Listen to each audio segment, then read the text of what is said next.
কিমান ধুনীয়া টেষ্টি, একদম কম সময়ৰ ভিতৰতে ধুনীয়া টেষ্টি চব্জি বনাব পাৰি। যি মই বনাব ওলাইছোঁ চিম্পুল সহজ ইজি চব্জি এটা। পাপৰ লাগিব, বইল আলু লাগিব,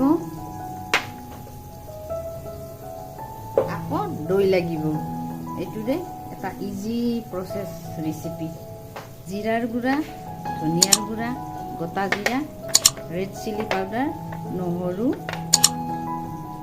শুকান জলকীয়া দুটা, অকণমান নৰসিংহৰ পাত আৰু 2-3খন আপুনি যিমান লয় পাপৰ ল'ব। মই ঘৰত বনোৱা দৈ লৈছোঁ। দৈখিনি ভালদৰে ফেটি ল'ব লাগিব। টেঙা দৈ ল'ব লাগিব, তেতিয়া তাৰ চব্জিটো ধুনীয়া হ'ব, টেষ্টি হ'ব। গেছটো অন কৰিলোঁ আৰু এয়া মাছৰ অইল,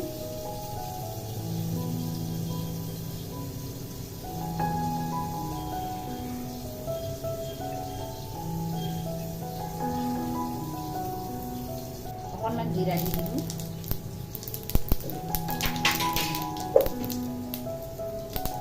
নৰসিংহৰ পাত দি দিলোঁ,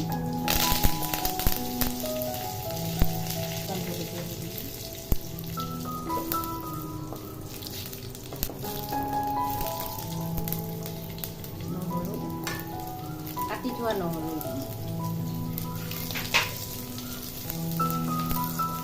বইল কৰি থোৱা আলুখিনি মই দিছোঁ, পাউডাৰ, ৰেড চিলি পাউডাৰ,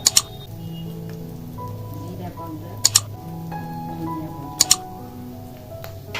নমক সোৱাদ অনুযায়ী, যিমান নিমখ লাগিব সেইখিনি দি দিব, অকণমান পানী দি দিব।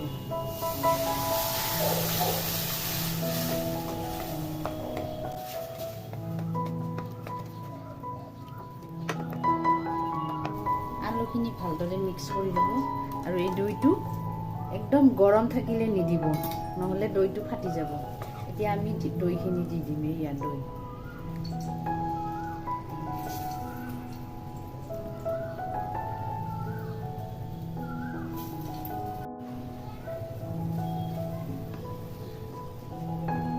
ঘৰত বনোৱা দৈ এইটো।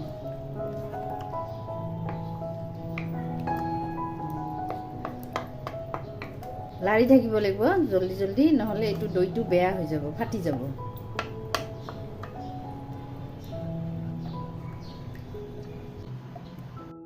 এতিয়া এই পাপৰটো মই ভাঙি পেলাই দি দিম ইয়াত।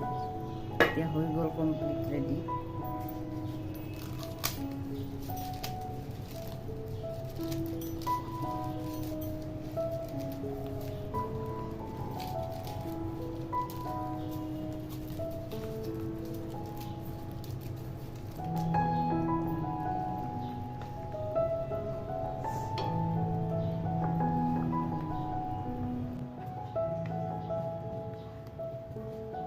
পাঁচ মিনিট সময় সিজিব দিম।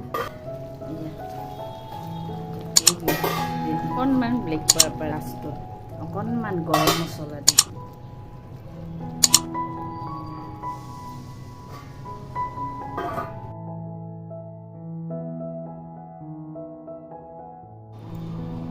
কিমান ধুনীয়া টেষ্টি, একদম কম সময়ৰ ভিতৰতে ধুনীয়া টেষ্টি চব্জি বনাব পাৰি।